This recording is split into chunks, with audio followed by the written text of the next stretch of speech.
Hello guys, നമ്മളിപ്പോ ഉള്ളത് ആഗ്രയിൽ നിന്ന് ജയ്പൂരിലേക്ക് യാത്ര പോയിക്കൊണ്ടിരിക്കുകയാണ്.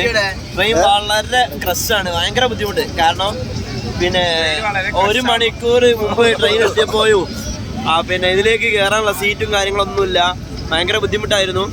അപ്പോൾ നമ്മള് ബാഗ് ഒന്ന് വെക്കേണ്ട സ്ഥലം മൊത്തം ഇതാണ്, ഇങ്ങോട്ട് പിന്നെ ഇരിക്കുന്നതിന്റെ അതിന്റെ അടിയിൽ വെച്ചതാണ്. അപ്പോൾ ഇൻഷാ അല്ലാഹ് നമ്മൾ നാളെ രാവിലെ പിന്നെ നമ്മളെ ജയ്പൂരിലെത്തും. അല്ല, ഇന്ന് രാത്രി 2:30 ഏകദേശം ആഗ്രയിൽ നിന്ന് ജയ്പൂരിലേക്ക് 280ഓളം കിലോമീറ്റർ ഉണ്ട്. ഇൻഷാ അല്ലാഹ് ഞങ്ങള് പിന്നെ 10 മണിക്ക് ട്രെയിൻ കയറിയതാണ്. അപ്പൊ നമ്മളെ കൂടെ പിന്നെ ഇന്ത്യയിൽ അറിയപ്പെട്ട ട്രാവലിങ്ങിന്റെ ഗൈഡായ അഫീഫ് മുസ്ലിയാര് പിന്നെ കുന്നംപുറമുണ്ട്. അദ്ദേഹത്തിന് പല സ്വഭാവങ്ങളുണ്ട്. ഇപ്പൊ വേറെ സ്വഭാവമാണ്, ദർസിൽ വേറെ സ്വഭാവമാണ്. അപ്പൊ നമ്മൾ ശ്രദ്ധിക്കണം, നമ്മളെ ട്രാവലിനെ ഹാപ്പി ആക്കുന്നത് നമ്മളെ അഫീഫാണ്.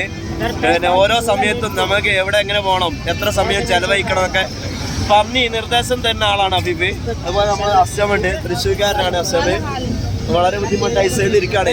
ഇതിനൊക്കെ ഇന്ത്യൻ റെയിൽവേ ഒരു പരിഹാരം കണ്ടത്. കാരണം ഇത്രയേക്കാളും ആളുകൾ ബുദ്ധിമുട്ടായി. ബായി ഉറങ്ങാണ്. ഹലോ പോലോ. ബായൊക്കെ അസ്മത്തിലാണ്. കാരണം ബായൊക്കെ ബുദ്ധിമുട്ട്, ബായിന്റെ മേത്തെ ഞാൻ കഴിച്ചിട്ട് അല്ല താത്തൊന്നും വേണ്ട. അപ്പൊ നമ്മള് ഭയങ്കര ബുദ്ധിമുട്ടായി. അപ്പൊ ഇന്ത്യൻ റെയിൽവേ ഇതിന് പരിഹാരം കണ്ടത്. കാരണം ഓരോ ആളുകളും സ്വന്തം ഉപജീവനത്തിന് വേണ്ടി പല നാടുകളിലേക്ക് പോയിക്കൊണ്ടിരിക്കുമ്പോ അവർക്ക് നേരിടുന്ന പ്രശ്നങ്ങൾ പരിഹാരം നൽകിക്കൊണ്ട് അവർക്ക് വേണ്ട സഹായങ്ങളും സേവനങ്ങളും ചെയ്തു കൊടുത്തുകൊണ്ട് അവരെ ബുദ്ധിമുട്ടിൽ നിന്ന് കരകയറ്റണം. പിന്നെ അതായത് മുഖ്യമന്ത്രി ഇതൊക്കെ ശ്രദ്ധിക്കണം. കാരണം ഇന്ത്യൻ റെയിൽവേ എന്ന് പറഞ്ഞപ്പെട്ടാല് ലോകത്തെ എല്ലാ നാനാഭാഗത്തും ഓടിക്കൊണ്ടിരിക്കുകയാണ്. അപ്പൊ നമ്മൾ ഈ ട്രെയിൻ യാത്ര ചെയ്യുന്ന സമയത്ത് നമുക്കൊരു ബുദ്ധിമുട്ടുണ്ടാകാം. ഇന്നലെ അമൃത്സറിൽ നിന്നും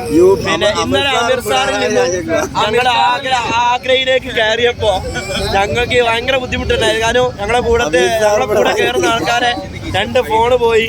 അതാണ് ഞങ്ങളുടെ കൂടെയുള്ള സുഹൃത്തിന്റെ കീശയിലേക്ക് കൈയിട്ട് ഫോൺ എടുക്കാൻ നോക്കി. അപ്പൊ പേസ് ഒക്കെ നഷ്ടപ്പെട്ടിട്ടുണ്ട്. ഇതിനൊക്കെ ഒരു പരിഹാരം ഇന്ത്യ റെയിൽവേ എത്രയും പെട്ടെന്ന് കണ്ടെത്തണമെന്ന് ഞങ്ങൾ വിനയത്തിന്റെ ഭാഷയിൽ അഭ്യർത്ഥിക്കുകയാണ്. ഞങ്ങൾ ഒരിക്കലും നിങ്ങളെ ബുദ്ധിമുട്ടാക്കാനല്ല പറയുന്നത്. കാരണം ഞങ്ങൾക്ക് ഇത്രയേക്കാൾ ഒരു ചെറിയ യാത്രയിൽ ഇത്രയേക്കാൾ ബുദ്ധിമുട്ട് വന്നിട്ടുണ്ടെങ്കിൽ വലിയ യാത്ര ചെയ്യുന്നവരെ ബുദ്ധിമുട്ടൊക്കെ എന്താണ് നിങ്ങൾ കണ്ടറിഞ്ഞ് മനസ്സിലാക്കിക്കൊണ്ട് ഇതിന് ഇന്ത്യൻ റെയിൽവേ ഒരു തക്കതായ പിന്നെ ഒരു തക്കതായ ഒരു തീരുമാനം പരിഹാരം കണ്ടെത്തണമെന്ന് ഞങ്ങൾ ഇന്ത്യൻ റെയിൽവേയോട് അപേക്ഷിക്കുകയാണ്. സബ്സ്ക്രൈബ് ചെയ്യുക.